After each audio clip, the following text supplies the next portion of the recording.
You're watching and observing. You're waiting for the still waters to be disturbed. Watch the water turn red, and then look, where is it smooth? I gave you both sides of the marketplace. That means you're looking at both ends of the session, because session draw on liquidity, session liquidity is above and below. All you have to do is wait. Wait for them to do the damage. What's the time window? You're going to see it at 10 o'clock. That means you have to wait that first 30 minutes. Why? Because that is the opening range. That's that vertical line right here. Okay. So when you're watching price action, you're looking all through that first 30 minutes. Your eye is going to, where is the initial legs of liquidity? We gave them to you. Here is the buy side, and the sell side was over here, here, and here. And how far could it reach down, Michael? Remember I was telling you that? It can trade down to that new day opening gap. It can trade down into that. And if it's going to trade through that, we have that low over here. Once it does that, it rallies back up to opening range gap, closes it in, drops one more time, overlaps into all this, the rejection block. You heard me talk about that as it's happening. Come back down, hits the new day opening gap from the 16th, rallies back up in. Look how the bodies are staying here. Remember I was saying, listen to this part, okay? It's spending too much time. It's spending too much time inside of the opening range gap. Meaning what? They're not in a hurry to pierce this high, much more meaningful than they did here. So this high and this high still relatively clean. That's just tiny. It's little. That's a little bit of movement. When the algorithm is trading just outside of the lines, it's okay. It's doing everything it's designed to do. To get that price high booked, it's got to go above it because there's a spread. Well, that's all it did there. Did it close above it? No. Did it have much more meaningful movement beyond that? No. Did it trade to the high of the new week opening gap for August 18th, this week's new week opening gap? No. So what is it leaving? It's leaving this liquidity and making these individuals over here feel safe. So what is it going to inspire if it sells off? Shorts to do what? Place their stop loss above here, or if they have deeper pockets, build it right there. So this is engineering liquidity. It drops here. I said, take your attention over here to these wicks, here and here. We watched it drop down below it, took out that low. And now I said, now watch. What I want to see is, does it get back above the new day opening gap on the 16th? And then does it come back down and touch that there? Yes. I don't want to see it trade down and below that wick's consequent encroachment. It never did it. Right there, that tells me, if you go back and listen to what I was talking about, if you're brand new, you don't know what you're doing, you don't worry about this. You don't worry about this. You wait for 7 o'clock and you look for relative equal highs and relative equal lows. Well, guess what?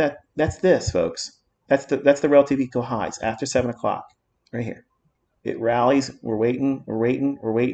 9:30 opening bell, all the way to 7 o'clock. You're going to look back through that. So if you're going to not be an early trader, you're not trying to trade early. You're going to start looking at the market at 9 o'clock. Go back to 7 o'clock. So you're looking back through the last 2 hours. You only have to look back through the last 2 hours to see where the liquidity is. So here at 9 o'clock, what do you have? High that's lower than that. Isn't that a relative equal high? Yes. What are these? Relative equal lows. So what is it doing first? It runs above these highs there, and then creates what? Another smooth relative equal high. But then what does it then do after that? It breaks lower, takes out the liquidity here, and we're watching the opening range. What's it doing? It's finding responsiveness at the midpoint. It has no ability to get to the upper half of it. So what's it going to do? Go back further to 7 o'clock. Anyone that has more advanced understanding, I have students that will be able to use the information that is in price action prior to 7 o'clock in the morning, because they know all the things that I taught them around London and how they deal with the opening and closing of a daily range, power 3. But anything prior to 7 o'clock, well, what does that take you back to here? There, which is what I referred you to when we were, what? Entering into that 9:30 opening. Where's the liquidity at? Here and here. And what did the market do? It addressed what side first? Here. After 9:30. That's here, right there. So did it go for that liquidity or the sell side over here? Which side did it go for? It went for the sell side first. Came back up. Did it take that liquidity out yet when it was here? No. Did it take it out right here? No. So where'd it go? It went below one more time here. We were looking for it to sweep down to here. And as it was dropping down, I said, watch these wicks in here. It overshot the entire low. That's fine. We're not in a trade. We're observing and watching. What are we waiting for? We want to see it take that low out. Drops. What is this forming? Relative equal lows for anybody that's trading to 9 o'clock. Going in, waiting for what? the first 30 minutes opening range. High, high, relative equal highs. In an area I told you this is going to be problematic. We need to study this. It's going to need to get through this little area here because there's two indecisive candles. Even though that this candlestick's closed and this candlestick's open, is basically symmetrical. It's close. It doesn't really provide a gap. When I see candles like this in the middle, two of them like that, that to me is something that needs to be repriced to. And if it goes through it in the direction I'm looking for it to move, then I'm fine with it. Then I'm going to disregard it and never worry about it again. But go back and listen to it while we were trading here. I said it needs to go through here. And it couldn't do it. Went lower, lower, rallied one more time. The body's staying inside the opening range gap. Just bumped that high and then took us down to clear this. I told you once it had done this, I want to see it trade above the new day opening gap on the 16th, come back down, touch that, and it did. And then I gave you, because of all the things I just outlined, which side did it work predominantly? The sell side. What is the side of the marketplace usually offered to the public first? The wrong side. In the market, they send the traders on the wrong side. That's the Judas swing. That's the run on price action that gets people thinking, this is where it's going, I want to get on board, and they chase it. And if they're initially positioned to profit while it's forming, it gives them a sense of like comfort when you shouldn't be comfortable. It's usually the wrong side of the marketplace. And then it comes down, takes the low out. And remember I was asking, do you feel safe if your stop was here? That's me priming you. I'm priming you as a student. Okay, he's taking my attention up here. And I said, now what about the people that had their stop loss here? Who's made money right now? Shorts. Anyone long from that low is now unseated. Why did they do that? Because they're going to go here.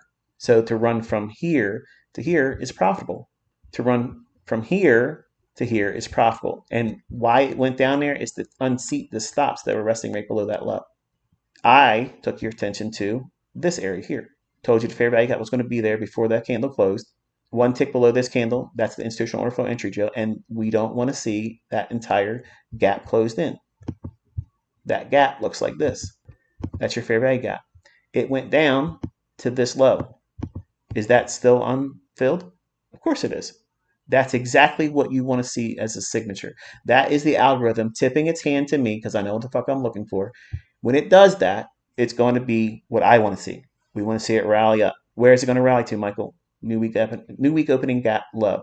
And then we want to see it trade into the midpoint of that consequent encroachment. And does it touch the top of it? Look at the bodies respecting it again. Yeah, we wicked through it. And admittedly, when I said 6, yeah, boom, it happened. I thought because it flashed real quick, my eye was watching that. This line, I thought that was this over here. And it had to dig down. And I told you, okay, I want to see it go down into this area here. And there's a balanced price range in there. So it can do that and then send it higher. But these things that will repeat over and over again in price action.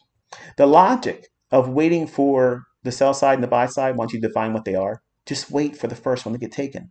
When that water is disturbed and you see violence, jagged, jagged, jagged, the whole time, these are smooth and this is smooth.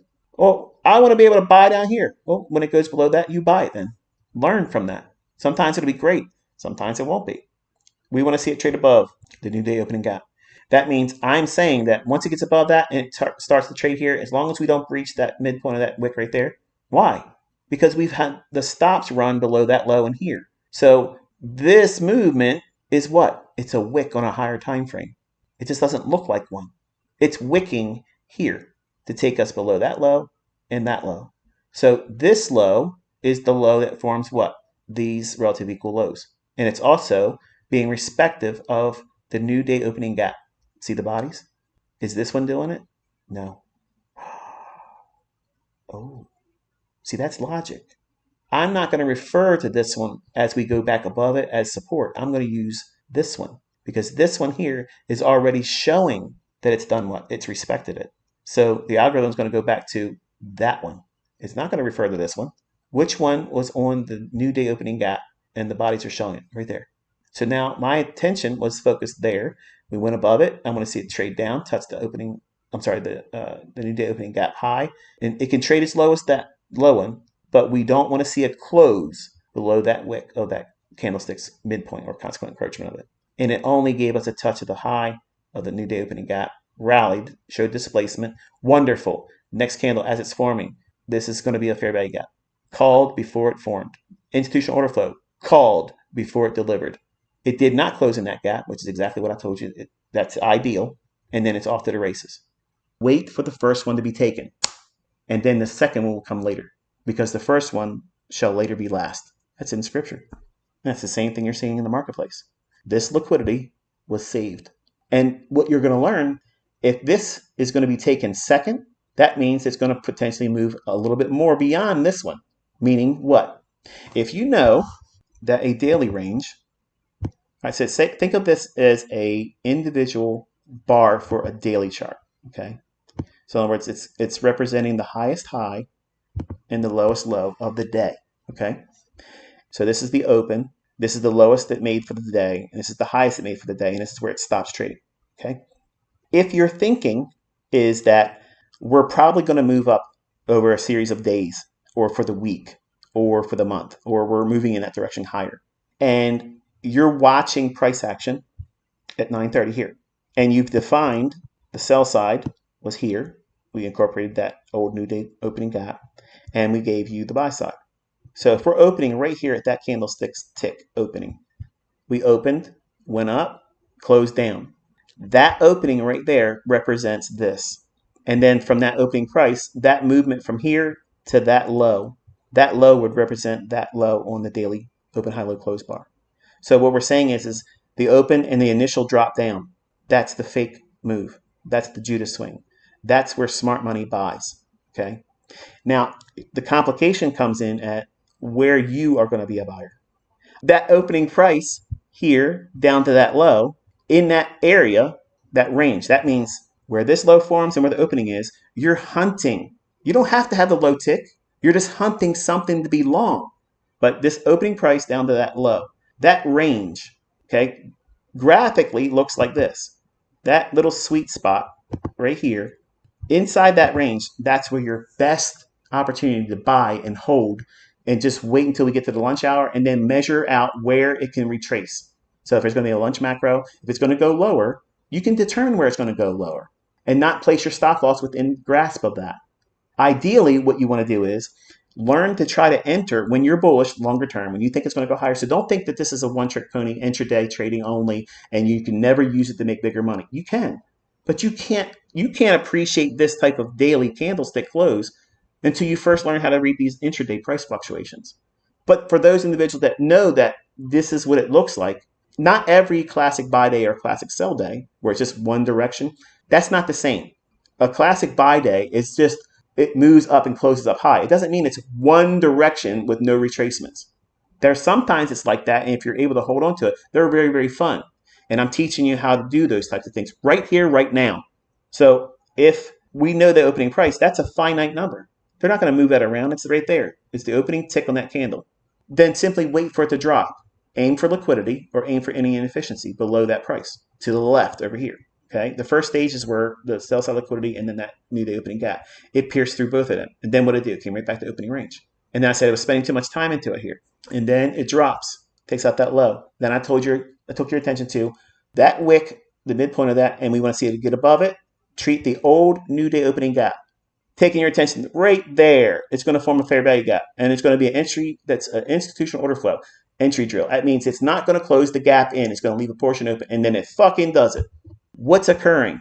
This fair value gap with the institutional order flow entry drill and leaving that gap open, where's that forming in the context of the daily range based on this logic over here? It's inside that open to the low. Open to the low. So if you're bullish longer term, and you think that this is the criteria that the daily candles are going to form, or the day that you're trading is going to form this. So this is basically like 5 o'clock or 4:15 Eastern Standard Time, that closing price. In relationship to where you opened up at 9:30 down here, that's bullish, isn't it? So how can you hold on to those trades without having a whole lot of fear, anxiety, or I'm scared I'm going to get stopped out? You have to determine how to buy at the open or below it, because rarely will it go back down after it runs up here. It rarely goes back down there. If it does, it's probably not going to create this condition here. So then the next graduated step is holding through lunch. Aim for 130. Close your trade entirely at 130. If you're in profit, close it. And you keep doing that. And then eventually what you'll do is you'll watch and see that eventually you'll start seeing the days that do these types of things, they close near their high, but just off the high, like it does here. And you'll see that during the last hour, it creates that far extreme high. And then right before close, it comes off that. And that closes just a little bit below where the highest high was for the day.